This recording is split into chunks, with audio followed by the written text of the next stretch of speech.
जो एजेंसियां जांच कर रही हैं उनके खिलाफ श्री इमरान प्रतापगढ़ी।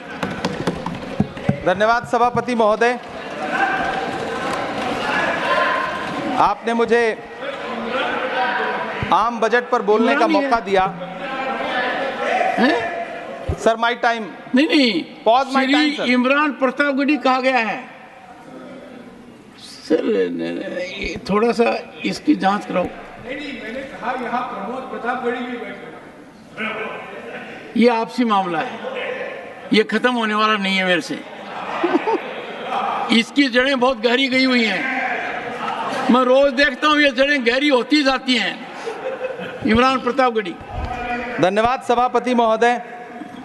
83 मिनट 71 बार थपथपाई गई मेज, 14,417 शब्दों का बजट भाषण और उस बजट में अपने लिए राहत तलाशती मिडिल क्लास की हैरत ज़दा आंखें।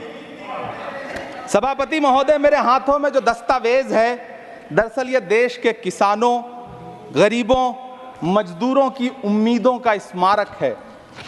ऐसा लग रहा है जैसे वित्त मंत्री महोदया ने बजट नहीं तैयार किया है, बल्कि प्रधानमंत्री जी की मन की बात का संकलन तैयार किया है। टूटा हुआ लश्कर का भरम देख रहे हैं, टूटा हुआ लश्कर का भरम देख रहे हैं और जिल्ले इलाही के करम देख रहे हैं। ताकत का नशा अक्ल पे हावी है तुम्हारी, तुम देख न पाओगे जो हम देख रहे हैं। वित्त मंत्री महोदया ने इस बजट में महंगाई पर सिर्फ 10 शब्द बोला है। जिस देश में टमाटर 100 रुपए किलो बिक रहा हो। सभापति महोदय, मेरा टाइम पॉज करें और बार बार इंटरप्ट करने को या तो मना करें।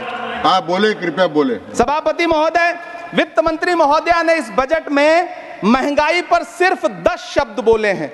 जिस देश में टमाटर 100 रुपए किलो बिक रहा हो, उस देश की वित्त मंत्री के पास बजट में महंगाई पर बोलने के लिए सिर्फ 10 शब्द है। डीजल, पेट्रोल, आटा, चावल, दाल, सब्जी की महंगाई का तो कोई जिक्र ही नहीं। सावन चल रहा है तो प्याज और लहसुन का दाम पूछना तो शायद पाप होगा। मैंने तो यह भी सुना है कि वित्त मंत्री जी जो चीज खुद नहीं खाती हैं उसके दाम से उनका कोई लेना देना नहीं होता। लेकिन इस बार बजट पेश करने के लिए पार्लियामेंट आने से पहले वित्त मंत्री जी ने दही और चीनी खाई थी। अब तो उनसे यह पूछा जा ही सकता है कि उन्हें दही, दूध और चीनी का रेट तो इन दिनों पता ही होगा। क्या उसे सस्ता करवाएंगी या नहीं सस्ता करवाएंगी? अगर पता है तो कृपया सस्ता करवाइए, क्योंकि इसी चीनी ने अमेठी में एक मंत्री महोदया का राजनीतिक कैरियर कड़वा कर दिया। सभापति महोदय, अपने शीश महलों में बैठे हुए सरकार के सांसद और मंत्री कह रहे हैं कि महंगाई कम हो रही है। संसद की कैंटीन से बाहर निकल करके एक चाय का कप खरीदिए, तब समझ में आएगा कि महंगाई कम हो रही है या बढ़ रही है। किसी एक दिन अपनी किसी मजदूर की तरह अपनी दिन भर की दिहाड़ी लेकर के बाजार जाइए और अपने बच्चों के लिए राशन खरीदिए, तब पता चलेगा कि महंगाई कम हो रही है या नहीं हो रही है। यहां बैठ करके बड़ी बड़ी बातें करना आसान है। ये चूनर धानी धानी भूल जाते, ये पुरवा की रवानी भूल जाते, जो आकर 4 दिन गांव में रहते तो सारी लंतरानी भूल जाते। सभापति महोदय, इलेक्टोरल बॉन्ड खरीदने के नाम छुपाने वाली सरकार, इलेक्टोरल बॉन्ड खरीदने वालों के नाम छुपाने वाली सरकार इन दिनों आम के ठेला लगाने वालों के नाम जानना चाहती है।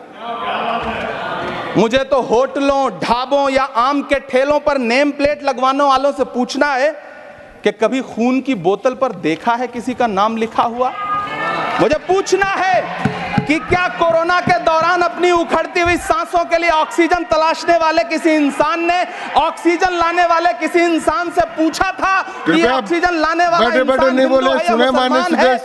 मुझे पूछना है कि लावारिश लाशों के लिए कोरोना में कांधा देने वाले, चिताओं के लिए लकड़ियां सजाने वाले किसी इंसान से पूछा गया था उसका नाम, उसका मजहब?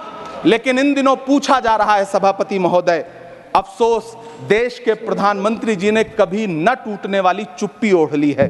सभापति महोदय, जनता ने 63 सीटें कम क्या कर दी, ये सरकार तो अमृतकाल का नाम लेना ही भूल गई। ये भूल गई है अमृतकाल को, ये भूल गई है मनरेगा को, ये भूल गई है मौलाना आजाद नेशनल फेलोशिप को, ये भूल गई है मणिपुर को, ये भूल गई है महाराष्ट्र को। मुझे गर्व है कि मैं राज्यसभा में महाराष्ट्र का प्रतिनिधित्व करता हूं। महाराष्ट्र जो देश की आर्थिक राजधानी है, जो टोटल कॉर्पोरेट टैक्स का 40%, इनकम टैक्स का 32% और जीएसटी का 20% इस देश को देता है, उस महाराष्ट्र के लिए इस बजट में एक शब्द नहीं है। आप बैठ जाए। सभापति महोदय, आखिर महाराष्ट्र से किस बात का बदला लिया जा रहा है? महाराष्ट्र ने लोकसभा चुनाव में बाबा साहब अम्बेडकर के संविधान को बचाने के लिए वोट क्या कर दिया? प्रधानमंत्री जी तो महाराष्ट्र से बदला लेने पर उतर आए। अब तो शायद उन्हें याद भी ना हो यवतमाल का वो दाभड़ी गांव जहां 20 मार्च 2014 को वो किसानों के साथ चाय पर चर्चा करने गए थे और उनकी किस्मत बदलने के सपने दिखाए थे। उसी यवतमाल में पिछले 6 महीने में 132 किसानों ने आत्महत्या की है। सभापति महोदय, महाराष्ट्र में हर महीने 209 किसान आत्महत्या कर रहे हैं। राज्य सरकार द्वारा सौंपा गया आंकड़ा बताता है कि 1 जनवरी से 31 मई के बीच 1046 किसानों ने आत्महत्या की है। लेकिन अफसोस, इस बजट में महाराष्ट्र के किसानों के लिए कुछ भी नहीं है। किसानों से चिढ़ी हुई सरकार ने बजट में किसानों के एमएसपी की लीगल गारंटी नहीं दी। लेकिन याद रखिएगा, जो किसान का नहीं वो हिंदुस्तान का नहीं। सभापति महोदय, मुझे वित्त मंत्री जी से पूछना है कि वो जो कुछ साल पहले 100 स्मार्ट सिटी बनाने का ढोल पीटा गया था, सुना है उस ढोल में पानी भर गया है, इसीलिए आपने उसका नाम बदल करके सिटीज ऑफ ग्रोथ हब्स रख दिया है। अच्छा है, नाम बदलने का खेल खेलते रहिए, आपकी कई सरकारें तो इसी वजह से चल रही हैं। इस सरकार को पढ़े लिखे लोगों से दिक्कत है सभापति महोदय, इसीलिए इस सरकार ने यूजीसी का बजट 66% कम कर दिया है। वाह री सरकार।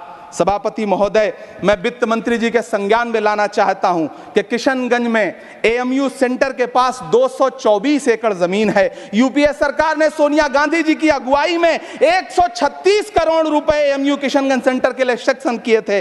लेकिन आपकी सरकार ने पिछले 10 साल में उस 136 करोड़ में से सिर्फ 10 करोड़ रुपया रिलीज किया है। 1.5 करोड़ की आबादी वाला सीमांचल बेहतर शिक्षा के लिए उस सेंटर की बाट जोह रहा है। मेरा आपसे सवाल है कि इस सेंटर का बाकी पैसा आप कब रिलीज करेंगे? मुझे उम्मीद है वित्त मंत्री महोदया जवाब जरूर देंगी। सीमांचल उसी बिहार में आता है जिसकी बैसाखी के सहारे आपकी सरकार चल रही है। वहां के लोगों को एम्स की जरूरत है। महानंदा और कोसी से होने वाली बाढ़ की तबाही को रोकने के लिए बांध बनाइए, सीमांचल के साथ सौतेला व्यवहार बंद करिए। इकोनॉमिक कॉरिडोर बनाने से किसी राज्य का विकास नहीं होगा, विकास होगा स्वास्थ्य और शिक्षा के बुनियादी मुद्दों के लिए बजट देने पर। सभापति महोदय, एक तरफ तो इस बजट में पीएम आवास योजना के तहत 3 करोड़ अतिरिक्त मकान देने की घोषणा है और दूसरी तरफ लखनऊ के अकबर नगर में 1280 वो मकान हैं जिन्हें रिवर फ्रंट बनाने के नाम पे बुलडोजर से जमींदोज कर दिया गया। सभापति महोदय, लोग चीखते रहे, बच्चे बिलखते रहे, वसुधैव कुटुंबकम का नारा लगाने वाली सरकार इंसानों के घरौंदे उजाड़ कर जश्न मना रही है। सभापति महोदय, मेरा बहुत भावुकता के साथ देश के प्रधानमंत्री से सवाल है कि इन उजड़ते हुए मकानों और बेघर होते हुए घरों को देख करके आपको नींद कैसे आती है, आप सो कैसे पाते हैं? मेरा सवाल है इस देश के प्रधानमंत्री से, या तो लोगों के घरौंदे उजाड़ना बंद करिए या फिर करोड़ों मकान बनाने की झूठी घोषणाएं करना बंद करिए। यह बजट झूठ का पुलिंदा है। यह बजट आपके पिछले साल के बजट का कट कॉपी पेस्ट है। यह बजट हमारे चुनावी घोषणा पत्र की नकल करने की एक बेईमान कोशिश है। लेकिन कहावत है ना कि नकल के लिए भी अकल चाहिए। मेरे हाथ में एक तरफ न्याय पत्र है जो हमारा है और दूसरी तरफ अन्याय पत्र है जो आपका है। इस सरकार को आलोचना सुनने की आदत नहीं है सभापति महोदय। जब आप इनसे सवाल पूछिए तो ये कहते हैं कि आप बताइए 70 साल में आपने क्या किया है। मैं तो इस सदन में कहना चाहता हूं सभापति महोदय कि हमसे 70 साल का हिसाब मांगने वालों, जो सरकार अपना चलाया हुआ 2000 का नोट 7 साल नहीं चला सकी, वो हमसे 70 साल का हिसाब मांगती है। सभापति महोदय, मैं अंत में आपसे यह कहना चाहता हूं, यह बजट बैसाखी पर टिकी हुई सरकार का कुर्सी बचाओ बजट है। इस बजट में राज्यों के साथ, किसानों के साथ, नौजवानों के साथ, महिलाओं के साथ, देश के मिडिल क्लास के साथ अन्याय किया गया है और इस अन्याय का खामियाजा आपको महाराष्ट्र, हरियाणा और झारखंड के चुनाव में भुगतना पड़ेगा। सभापति महोदय, इस सरकार ने नोटबंदी लगाकर देश की आम जनता की पूंजी छीन ली। बैठे नहीं बोले, कृपया। टैक्स लगा करके छोटे व्यापारियों के कारोबार छीन लिए, पेपर लीक करवा करके युवाओं की आंखों से नौकरी के सपने छीन लिए, अग्निवीर लाकर देश के जवानों की उम्मीदें छीन ली, बुलडोजर लगाकर लोगों के आशियाने छीन लिए, महंगाई लाकर देश की जनता की थाली से निवाले छीन लिए और नारा लगाया कि हम तो सेवक हैं, 18-18 घंटे काम करते हैं। इन्हीं लोगों के लिए किसी ने शेर कहा है कि जो सच और झूठ में दूरी है वो दूरी समझते हैं, सियासी हाकिमों की हम भी मजबूरी समझते हैं, वो अपना हक समझते हैं निवाला छीन लेने को, डकैती को बहुत से लोग मजदूरी समझते हैं। हमें पता है कि कैसी मजदूरी की जा रही है। सभापति महोदय, मैं यहाँ खड़ा होकर के अंत में आपसे कहना चाहता हूँ कि इस बजट में तमाम राज्यों के साथ अन्याय किया गया है,